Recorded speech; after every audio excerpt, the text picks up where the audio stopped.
वैसे तो इस मोटरसाइकिल को कोई इंट्रोडक्शन की ज़रूरत नहीं है, पर फिर भी आज डिफरेंट तरीके से इंट्रोड्यूस करने की कोशिश करता हूँ। 5 महीने 20,000 प्लस किलोमीटर्स इंडिया के 4 कॉर्नर्स तक ट्रैवल कर चुकी है। नॉर्थ में थांग, साउथ में कन्याकुमारी, ईस्ट में काहो और वेस्ट में कोटेश्वर। और ये है मेरी KTM adventure 390।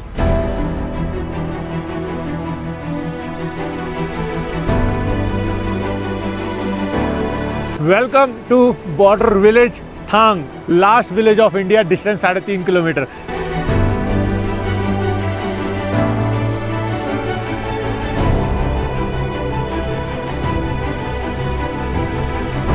Welcome to Kanyakumari. तो यहाँ से मैंने 2 लीटर पेट्रोल ले लिया है। मेरे पीछे आपको बोर्ड दिख रहा है, लिखा हुआ काहो फर्स्ट विलेज ऑफ इंडिया।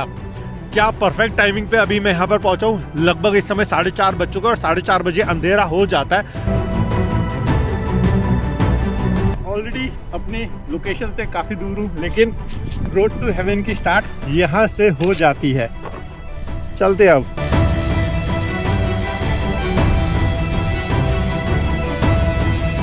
आज मैं बहुत प्राउडली बोल सकता हूँ कि मेरे जो 4 कॉर्नर्स ऑफ इंडिया की राइड है वो आज यहाँ पर कंप्लीट होती है, क्योंकि मैं आ चुका हूँ इस समय western most point of India.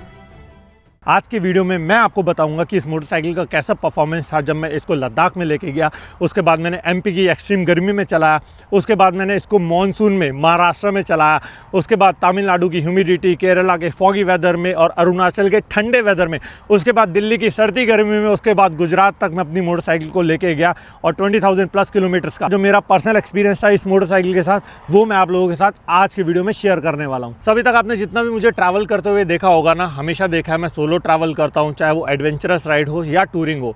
लेकिन पहली बार मैं अपनी लद्दाख के लग में एक पिलियन को मैं लेके गया था। एंड सच में पहले दिन मुझे लगा थोड़ा सा डिफिकल्ट हो सकता है। विद इन 5 मिनट्स मैं हैबिचुअल हो गया इस मोटरसाइकिल के साथ। मुझे कोई भी प्रॉब्लम नहीं आई। मैंने इस मोटरसाइकिल को पहले दिन बारिश में चलाया, मैंने ट्रैफिक में चलाया। उसके बाद लद्दाख में मुझे लैंडस्लाइड मिल चुका था और सारे तरफ रास्ते बंद हो गए थे। एक्सट्रीम ठंड थी, वेदर हमारा साथ नहीं दे रहा था, हर तरफ पानी पानी था रोड के ऊपर।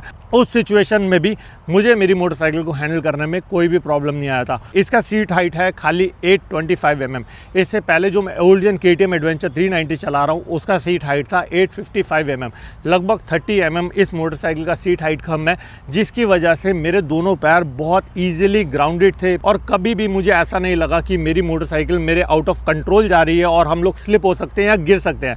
और दूसरा रीज़न ये था कि इस मोटरसाइकिल की पावर, ऑलरेडी आप लोगों को पता है कि इसके अंदर है 399cc single cylinder LC4C engine, जो प्रोड्यूस करता है 46 bhp और 40 Nm का टॉर्क। क्योंकि आपको जितनी मोटरसाइकिल में पावर चाहिए होती है, ये मोटरसाइकिल आपको उतना प्रोवाइड करती है।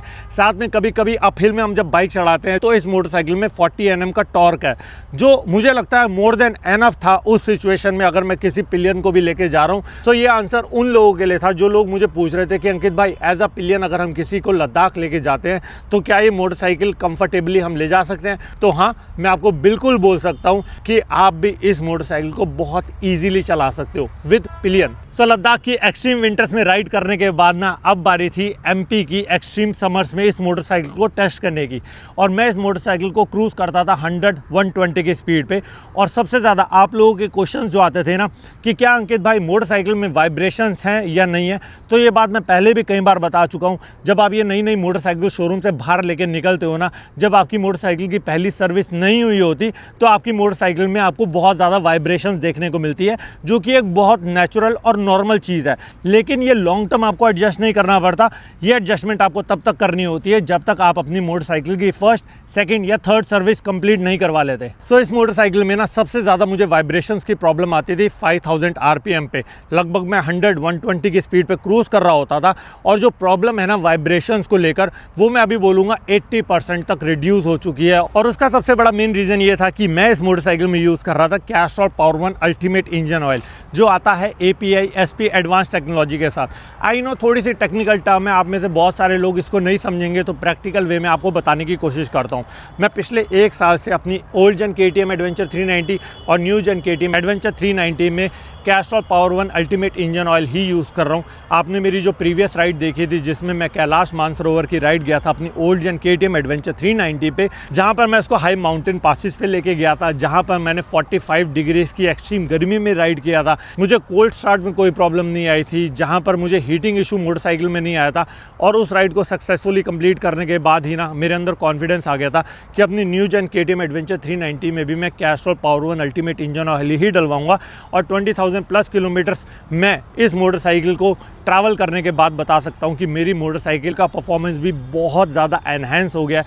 मेरी मोटरसाइकिल का जो इनिशियल पिकअप है वो बहुत ज़्यादा बढ़ चुका है। जो हीटिंग इश्यूज़ मोटरसाइकिल में आती है जब आप ट्रैफिक में चलाते हो, वो बहुत ज़्यादा रिड्यूस हो चुका है। जो मोटरसाइकिल के अंदर वाइब्रेशन से, जैसे मैंने आपको बताया, 80% तक रिड्यूस हो चुकी है। गियर शिफ्टिंग इस मोटरसाइकिल का बहुत ही ज़्यादा स्मूथ हो चुका है। और ये सारी ओवरऑल चीज़ें होती है ना, इससे आपकी मोटरसाइकिल की माइलेज के ऊपर भी फ़र्क पड़ता है। तो मेरी मोटरसाइकिल का जो माइलेज है वो भी ड्रास्टिकली इंक्रीज हो चुका है। तो आप लोगों को मैं रिकमेंड करूंगा कि आप भी अपनी मोटरसाइकिल में Castrol Power One Ultimate engine oil ही डलवाना, और आपको भी अपनी मोटरसाइकिल के परफॉर्मेंस में ना बहुत ज़्यादा डिफरेंस देखने को मिलेगा।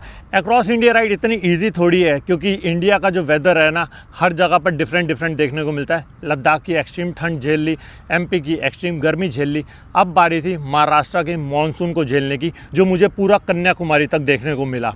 अब सबसे बड़ा बेनिफिट इस मोटरसाइकिल का ये था कि मानसून में भी इस मोटरसाइकिल को चलाने में मुझे कोई खास प्रॉब्लम नहीं हुई, क्योंकि इस मोटरसाइकिल में आपको देखने को मिलता है ABS, cornering ABS, traction control, quick shifter, cruise control, और सबसे इंपॉर्टेंट फीचर जो है वो है रेन मोड।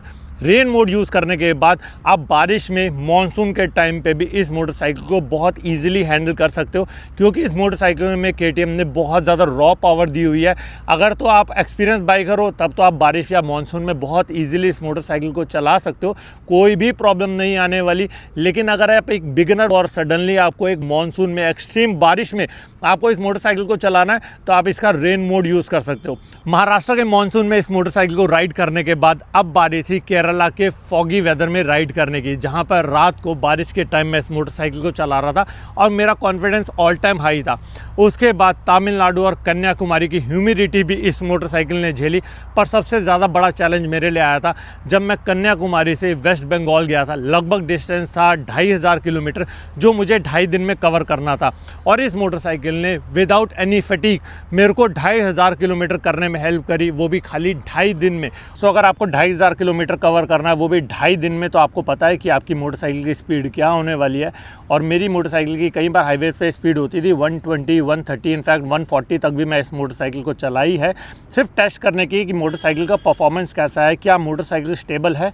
तो 135, 140 की स्पीड पे जब मेरी मोटरसाइकिल में इतना लगेज होता था, टैंक बैग है, मैं बैठा हूँ, पैनियर्स लगे हुए हैं, मेरा टॉप बॉक्स लगा हुआ है, तब भी मेरी मोटरसाइकिल 140 की स्पीड पे भी बिल्कुल स्टेबल थी। First leg Ladakh complete, second leg Kanyakumari complete. अब बारी थी थर्ड लेग की, जो कि थी अरुणाचल प्रदेश, जिसके लिए मैं थोड़ा सा कंफ्यूज भी था, क्योंकि ये मोटरसाइकिल लगभग उस समय तक 10,000 किलोमीटर चल चुकी थी और रियल टेस्ट होने वाला था इसके सस्पेंशन का। अरुणाचल जैसी टेरेन्स का मुझे पता था कि मुझे बहुत ज़्यादा ऑफ रोड देखने को मिलने वाली है, क्योंकि वहाँ की रोड्स अभी भी बहुत अच्छी नहीं है, जिसके लिए मैं बहुत ज़्यादा एक्साइटेड भी था और थोड़ा बहुत नर्वस भी था, क्योंकि मेरी मोटरसाइकिल में पैनियर्स लगे हुए थे। और सच में KTM की बिल्ड क्वालिटी का मैं आपको बोलूँगा, एक बार भी मुझे याद नहीं है कि मैंने अपने पैनियर जो हैं अपनी मोटरसाइकिल से एक बार भी हटाए हूँ। मैं रूम पे भी जाता था तो अपना पैनियर खोलता था, अपना लगेज निकालता था और रूम पे लेके जाता था। इस 20,000 प्लस किलोमीटर की राइड पे 4, साढ़े 4, 5 महीने मैंने इस मोटरसाइकिल को रेगुलर चलाया, मैंने पैनियर्स ही नहीं हटाए हैं। इससे आप अंदाज़ा लगा सकते हो कि इस मोटरसाइकिल की जो बिल्ड क्वालिटी है वो कितनी अच्छी है। मेरी ओल्ड जन KTM एडवेंचर 390 में आता था 170 mm का फ्रंट सस्पेंशन, लेकिन न्यू जन KTM एडवेंचर 390 में अब आपको देखने को मिलता है 200 mm का फ्रंट सस्पेंशन, जिसकी वजह से आपकी मोटरसाइकिल, आपकी हैंडलिंग, जब एकदम सडन गड्ढे आ जाते हैं या फिर जब आप ऑफ रोड में इस मोटरसाइकिल को चलाते हो तो आपका एक्सपीरियंस पहले की ओल्ड जेन KTM एडवेंचर 390 से अब बहुत ज़्यादा बेटर हो गया है। अब मैं इस मोटरसाइकिल को खड़े होकर भी चलाता हूं तो मुझे पता है कि मैं बहुत इजीली इसे हैंडल कर लूँगा, क्योंकि सस्पेंशन मुझे अपग्रेड करके मिला है इस मोटरसाइकिल में। साथ में इस मोटरसाइकिल के मैं एक बार टायर भी रिप्लेस करवा चुका हूँ। लगभग मुझे याद है 14,000 किलोमीटर में मैंने इसका टायर रिप्लेस करवाया था। वैसे तो मुझे टायर रिप्लेस करवाने की ज़रूरत नहीं थी, पर क्योंकि मैं इस मोटरसाइकिल को अरुणाचल लेके जा रहा था और मुझे पता था कि शायद मुझे वहाँ पर ऑफ रोड में जाने के बाद ऐसा ना हो कि टायर थोड़े स्लिप हो रहे हैं, कंफर्टेबल नहीं हूँ और मेरी राइड पूरी स्पॉइल हो जाए, इसीलिए मैंने इस मोटरसाइकिल के लगभग 14,000 किलोमीटर में टायर रिप्लेस करवा दिए थे। तो आप में से काफ़ी लोग जो मुझे पूछते हैं कि अलॉय व्हील्स क्यों लिए और स्पोक व्हील वाले वर्जन में क्यों नहीं गए, तो आप ऑलरेडी देख सकते हो कि यार मैंने इंडिया के हर कोने में बाइक चला ली है और एक बार भी मुझे इसके अलॉय व्हील्स में प्रॉब्लम नहीं आया, क्योंकि ओल्ड जेन KTM एडवेंचर 390 को भी लगभग 1,17,000 किलोमीटर चलाने के बाद मेरे जो ये अलॉय व्हील्स हैं मोटरसाइकिल के, मुझे कभी भी कोई भी प्रॉब्लम नहीं आया। तो इसीलिए मैं अलॉय व्हील्स वर्जन के ऊपर गया और मैं इसके स्पोक व्हील वर्जन पे नहीं गया। अगर आप स्पोक व्हील वाला वर्जन लेना चाहते हो आप ले सकते हो, लगभग 70,000 रुपये महंगा है उसका। आपको स्पोक व्हील्स मिल जाते हैं, आपको एडजस्टेबल सस्पेंशन मिल जाते हैं और दोनों अगर आपके काम के तो ले लो। मुझे लगा कि यार 70,000 रुपये में बचा के इसकी एक्सेसरीज़ के ऊपर इन्वेस्ट कर लूँगा, तो मैंने वही किया और मेरी राइड भी कंप्लीट हो गई और मेरे 70,000 रुपये बच भी गए। वो आपके ऊपर है, आप अगर दूसरा वर्जन लेना चाहो तो ले सकते हो। मेरे लिए तो यही बेस्ट था तो मैंने यही ले लिया। तो इस मोटरसाइकिल का जो ग्राउंड क्लियरेंस है वो है 227 mm और बड़े बड़े पत्थरों के ऊपर से ये मोटरसाइकिल बहुत आराम से निकल जाती है। मेरी कैलाश मानसरोवर की आपने राइड देखी होगी, उसमें भी बहुत आराम से निकल गई थी और ये पूरी राइड में एक बार भी मोटरसाइकिल नीचे से नहीं लगी है। आई नो अब आप ये भी जानना चाहते होगी कि मैंने इसके अंदर कौन कौन सी एक्सेसरीज लगाई है, चाहे क्रैश गार्ड हो, चाहे फॉग लाइट हो, चाहे इसका मैंने बेस्ट प्लेट हो, चाहे इसका GPS डिवाइस हो, मिरर्स है इस मोटरसाइकिल के अंदर, या फिर मैं यहाँ पर अपना कई बार माउंट करता था अपना GoPro एक्शन कैमरा कैसे करता था, ये कौन सी सेल्फी स्टिक मैंने लगा रखी है, मैंने बेस्ट प्लेट कौन सी लगा रखी है, मैंने ये सैडल स्टे या फिर पैनियर स्टे कौन से लगा रखे हैं, पैनियर्स कौन से लगा रखे हैं, मैं ऑलरेडी इंस्टाग्राम पे और यूट्यूब पे वीडियोस बना चुका हूँ। लेकिन नेक्स्ट व्लॉग में मैं कोशिश करूँगा कि मैं आपको इस मोटरसाइकिल का ओवरऑल जो मैंने एक्सेसरीज लगाई है ना वो भी मैं आपको साथ में ही बता सकूँ। अगर एक चीज़ का ना मैं KTM का बहुत बड़ा फ़ैन हूँ ना, वो है इसका ब्रेकिंग। यकीन मानो इस मोटरसाइकिल और मेरी प्रीवियस जेन KTM एडवेंचर 390 की ब्रेकिंग ने ना मुझे बहुत बार बचाया है, क्योंकि आप सबको पता है कि इंडियन रोड्स कैसी है, सडनली कोई भी आगे आ जाता है और कुछ भी ऐसे इंसिडेंट हो जाते हैं। लेकिन ब्रेक्स एक ऐसी चीज़ है जो आपको बचा सकती है। जो KTM ने इसकी जो फ्रंट ब्रेक्स दे रखी है ना, वो नॉर्मल ब्रेक पैड दे रखे हैं जो 700-800 रुपये के आते हैं। आई विश KTM ने जैसे इसके जो अलॉय व्हील्स वाला वर्जन आता है ना, S वर्जन जो आता है, उसमें आपको सिरेमिक ब्रेकिंग पैड्स मिलते हैं, लेकिन इसमें नॉर्मल ब्रेकिंग पैड्स मिलते हैं। बट ठीक है, वो एक सेकेंडरी पार्ट है। आप थोड़ा टाइम चलाओ 1000, 1200, 2000 किलोमीटर मोटरसाइकिल को और अपने ब्रेक पैड जो है वो सिरेमिक ब्रेक पैड्स आप लगवा सकते हो, जो मैं हमेशा करता हूं और आप लोगों को भी मैं रिकमेंड करूंगा। और साथ में एक और क्वेश्चन कि इस मोटरसाइकिल ने ओवरऑल माइलेज कितना दिया, तो अगर मैं इस मोटरसाइकिल के हाईवे की बात करूं तो ये मुझे मोटरसाइकिल 30 का माइलेज दे देती थी। अगर मैं इसको ऑफ रोड में, बहुत ही गंदे ऑफ रोड में चला रहा हूँ, तो लगभग 22 का माइलेज देती है। अगर मैं ओवरऑल पूरी अगर 20,000 प्लस किलोमीटर्स में इसका ओवरऑल माइलेज बताऊँ तो मुझे 28 के आसपास इसका माइलेज मिला है, जिसमें मैंने ऑफ रोड में भी चलाया है, ट्रैफिक में भी चलाया है, हाईवे में भी चलाया है, क्रूजिंग भी करी है, सिटी ट्रैफिक में भी चलाया है। ओवरऑल मैं आपको बताऊं तो 28 के आसपास मुझे इसका माइलेज मिला है, जो ओल्ड जेन KTM एडवेंचर 390 में मुझे 30 का माइलेज मिलता था। 2 किलोमीटर के तो लगभग 2 kmph का माइलेज जो है इस मोटरसाइकिल में कम है compare to old gen KTM adventure 390। I guess मैंने सारे जितने भी पॉइंट्स हो सकते थे, जितना भी एक्सपीरियंस हो सकता था आप लोगों के साथ शेयर कर दिया। मैं इसके लुक्स के बारे में आज के व्लॉग में बात नहीं करी, क्योंकि पिछले 2-3 व्लॉग्स में मैं लुक्स के बारे में बता चुका हूँ। मैं इस मोटरसाइकिल के फीचर्स के बारे में बात नहीं करी कि कॉर्नरिंग ABS, क्विक शिफ्टर में आपको एक इसका फीचर दिखाऊँ, क्योंकि ऑलरेडी वो सारी चीज़ें मैं आपको दिखा चुका हूँ। इनके क्रूज़ कंट्रोल समझाऊँ, वो चीज़ें मैं सारे आपको व्लॉग्स में बता चुका हूँ। मेन पर्पस ये वीडियो बनाने का ये था कि जो लोग इस मोटरसाइकिल को लेना चाहते हैं तो वो यही सोचते हैं कि यार एक 20,000 किलोमीटर का एक्सपीरियंस भी अगर पता लग जाए मोटरसाइकिल का, तो मुझे लगा कि आप लोगों के लिए ये भी एक एक्सपीरियंस शेयर कर दूं।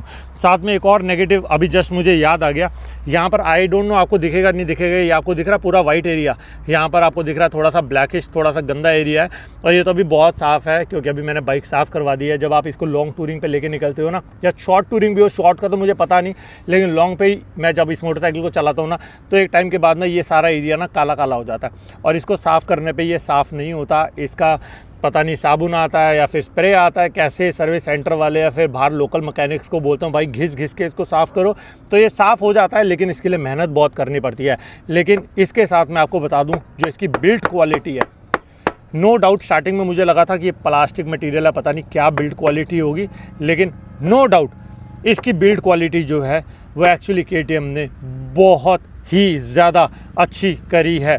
तो इसको अगर आप निगलेक्ट कर सको, इसको बार बार अगर आप साफ़ करो तो आप कर लेना। बाकी ओवरऑल अगर मैं इस मोटरसाइकिल के कुछ नेगेटिव्स बताऊं तो मुझे एज सच तो कोई खास नेगेटिव दिखा नहीं, क्योंकि परफॉर्मेंस अच्छी थी, टायर्स अच्छे हैं, अलॉय व्हील्स में मुझे प्रॉब्लम नहीं आई, लॉन्ग टूरिंग में इसके विंडशील्ड दे दिया है, साथ में वाइब्रेशन रिड्यूस मैंने आपको बता दिया है कि मैं इसके अंदर Castrol Power 1 Ultimate engine oil डलवाता हूँ, जिसकी वजह से 5000 RPM पे मेरी मोटरसाइकिल की जो वाइब्रेशंस है वो रिड्यूस हो चुकी है। मैं इतना आपको रिकमेंड करूँगा, जब ये जो रबड़ है ना, काफ़ी लोग ना इस रबड़ को हटा देते हैं फर्स्ट सर्विस या नई बाइक लेते ही। तो मैंने भी जैसे ही इस मोटरसाइकिल को लिया था ना, सबसे पहले मैंने इसका ये रबड़ हटाया था ताकि मेरे को ग्रिप मिले जब मैं इसको ऑफ रोडिंग पे लेके जाऊँ, और वही मेरी सबसे बड़ी गलती थी। तो फर्स्ट सर्विस से पहले इसको मत हटाना, क्योंकि बहुत ज़्यादा वाइब्रेशंस आपको फील होंगी। फर्स्ट सर्विस के बाद आप इस रबड़ को वापस हटा सकते हो। मैंने नहीं हटाया क्योंकि मेरी टूरिंग चल रही थी, जब मेरा कुछ ऑफ रोड एडवेंचर या ट्रेल राइड होगी तब मैं इसको हटा दूंगा। साथ में हीटिंग इशू तो मुझे खास आई नहीं इस मोटरसाइकिल में, कूलेंट भी एकदम परफेक्ट रहता है, टायर्स परफेक्ट है, मतलब सीटिंग थोड़ी सी इसकी जो है वो थोड़ी सी हार्ड रहती है, लेकिन वो एनी हाउ आप इसकी जो सीट्स है वो कभी भी रिप्लेस करवा सकते हो। इसकी KTM की अपग्रेडेड सीट भी आती है, फिर आफ्टर मार्केट आप सीट लगवा सकते हो। बिल्ड क्वालिटी मैंने आपको बता दी है, मैंने इसके कभी भी पैनियर्स इस मोटरसाइकिल से हटाए नहीं, जबकि मेरे मोटरसाइकिल में हमेशा इतना ज़्यादा वेट होता था। तो यही सारी चीज़ें थी जो मैं इस मोटरसाइकिल के बारे में आपको बता सकता था। तो मोस्टली ये मेरा लास्ट वीडियो ही होगा। अब नेक्स्ट वीडियो जब मैं इस मोटरसाइकिल के रिव्यू टाइप कुछ बनाऊंगा तो वो कम से कम मुझे लगता है 30 या 40 या 50 हज़ार किलोमीटर के बाद ही बनाऊंगा। इतनी जल्दी तो मैं दोबारा रिव्यू वीडियो नहीं बनाऊंगा। सो यही था ओवरऑल एक्सपीरियंस मेरा इस मोटरसाइकिल के साथ। आई होप मैंने सारे पॉइंट्स कवर कर दिए हैं। फिर भी अगर आपके कोई डाउट है इस मोटरसाइकिल को लेकर, आप कमेंट सेक्शन में पूछ सकते हो या मुझे इंस्टाग्राम पे भी मैसेज कर सकते हो। मैं पूरी कोशिश करूँगा कि मैं आप लोगों की क्वेरी जो है इस मोटरसाइकिल से रिलेटेड वो आपके सॉल्व कर सकूँ या फिर आंसर दे सकूँ। And with that said, again thank you so very much for all the love and support आपने हमेशा मुझे दिया है और इस सीरीज़ में भी इतना प्यार दिया है। और इसी के साथ अब मैं आपसे मिलता हूँ नेक्स्ट व्लॉग में। Till then ride hard, ride safe. This is me dream chaser signing of.